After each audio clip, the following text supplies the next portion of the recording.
The outermost layer are the rectus abdominis muscles. Now these are the six-pack muscles. You can see them here. And these are the ones that get really defined when you work out a lot. So you see people who are bodybuilders with really defined muscles. Those are the rectus abdominis muscles. We get these from doing a lot of exercises where we're doing flexion of the spine. Down the center of the rectus abdominis muscles, you see this line of connective tissue. It's called the linea alba, the white line. And the ability to be able to move into a deep state of relaxation quickly is also important, because when you're in labor, you have this short amount of time between contractions. So in the beginning, you'll have longer, 5-7 minutes. As labor begins to progress, you're gonna have less time. You're gonna have 4 minutes, and then 3 minutes, and then 2 minutes in between contractions. So this technique teaches you how to get deep fast. And if you practice it over and over again, you're gonna be able to achieve this relaxation really deeply in a really short period of time. Okay, so let's look first at the pubocervical ligament. This attaches from the cervix. It goes around the bladder. Okay, so the bladder sits in here, and it's going to attach to the pubic symphysis area. Okay, so we can tip this like this, and you can see that's the position of the pubocervical ligament. This pose opens up the top of the pelvis like this.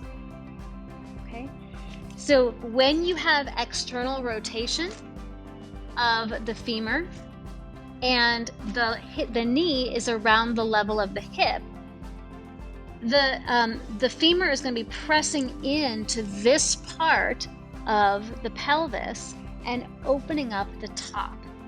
So that's really great if the baby's head down, right? So if the baby's in a head down position and we are making a practice of opening up this top of the pelvis, we're giving the baby a lot of space to find a good position to start heading down into the pelvis. We're creating a lot of space there. And we're going to need that when the baby descends even more. From here, we're going to start by first spinning the foot, and then walk the hands over. Walk the heel over. And then you can bring hand to thigh and move in to your warrior two. The cervix is the lower third part of the uterus. So if this balloon is the uterus, this bottom part right here is the cervix. Okay? And you can see here is a picture of the uterus. You have the fallopian tubes and ovaries here. You have the uterus here, and the very bottom is the cervix. Now you're just seeing the tip of the cervix here.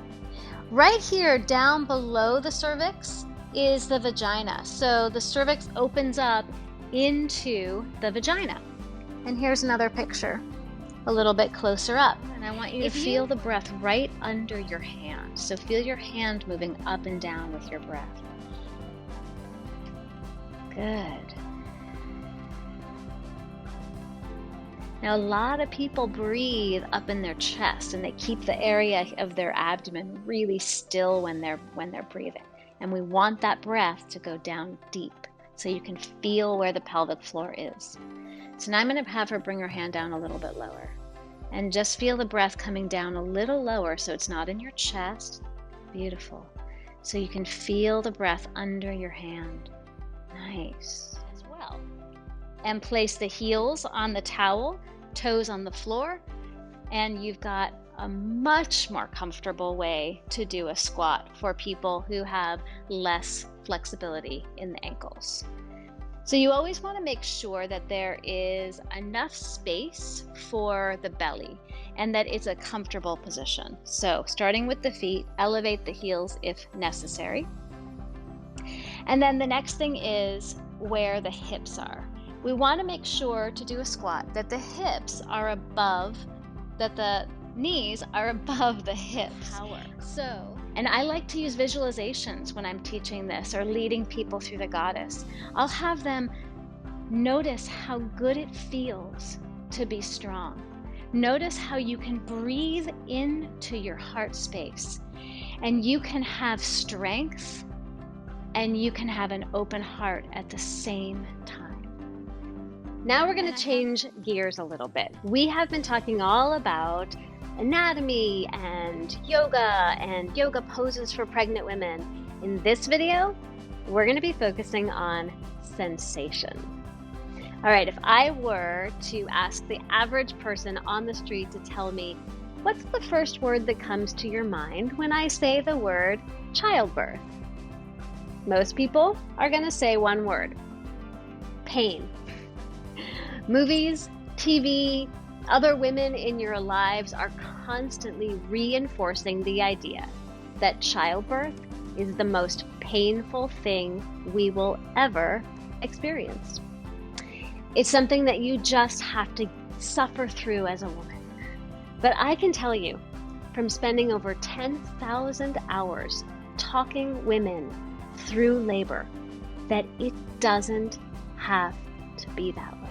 She has, let's say there's a big pocket of fluid underneath the baby's head, and my fingers are down here are the cervix, and the water breaks, the baby's head is going to come down onto the cervix, and all of this water will come out as a big gush of water.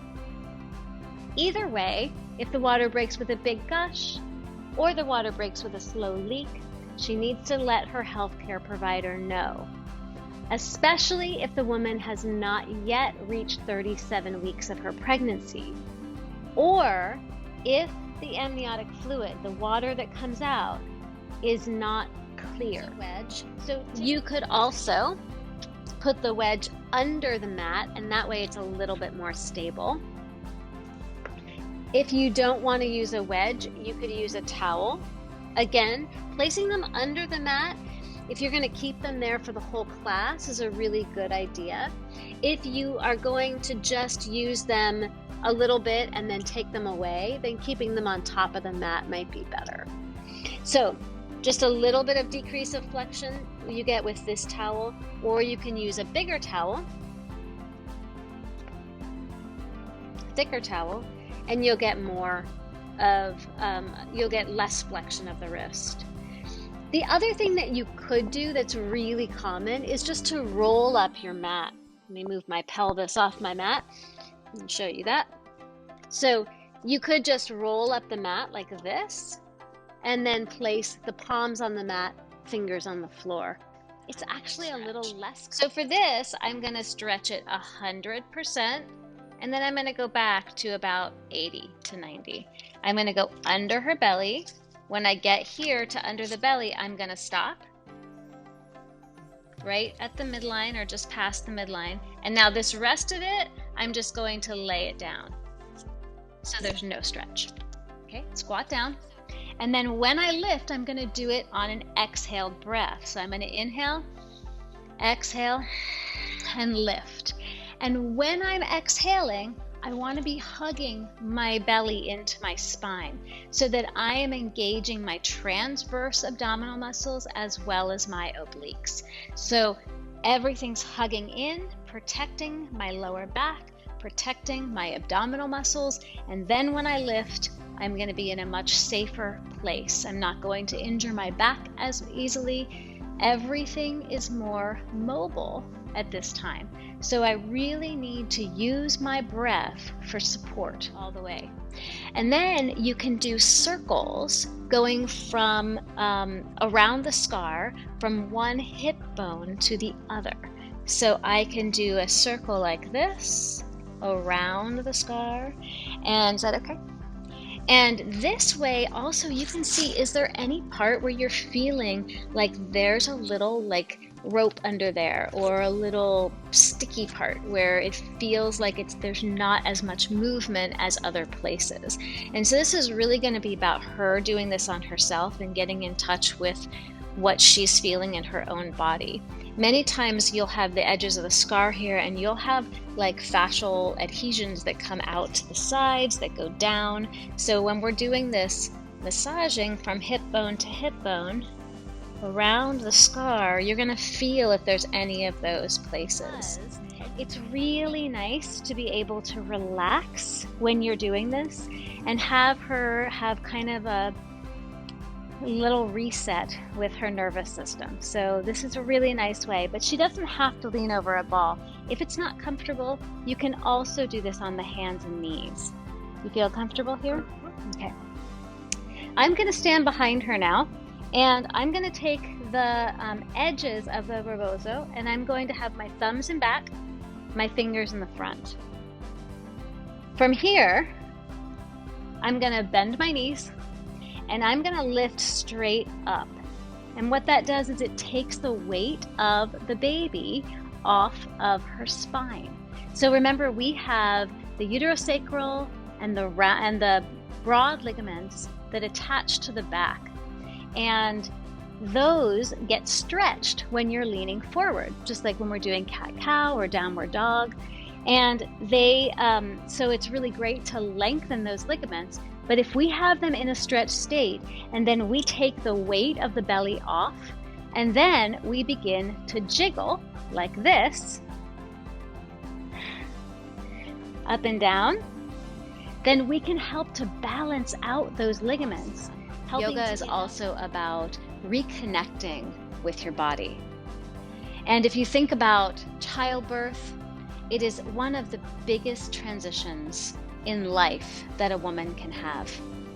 And it's really difficult sometimes for women to reconnect with their bodies after they have a baby. If you think about it, when a woman's pregnant, she spends all of these months sending love and support to this part of her body. And everyone around her is looking at her and sending love and support to this part of her body, where the baby is growing, where the baby is being nurtured. And so this area of the body gets filled up constantly with love and energy and support. And then she has the baby. And all of that love and attention and energy and support, instead of going here, goes here, the wall. And we have a block between the knees or the thighs, whatever's more comfortable. And then we have her come down into a wall squat, squeezing the block about 40 to 50%.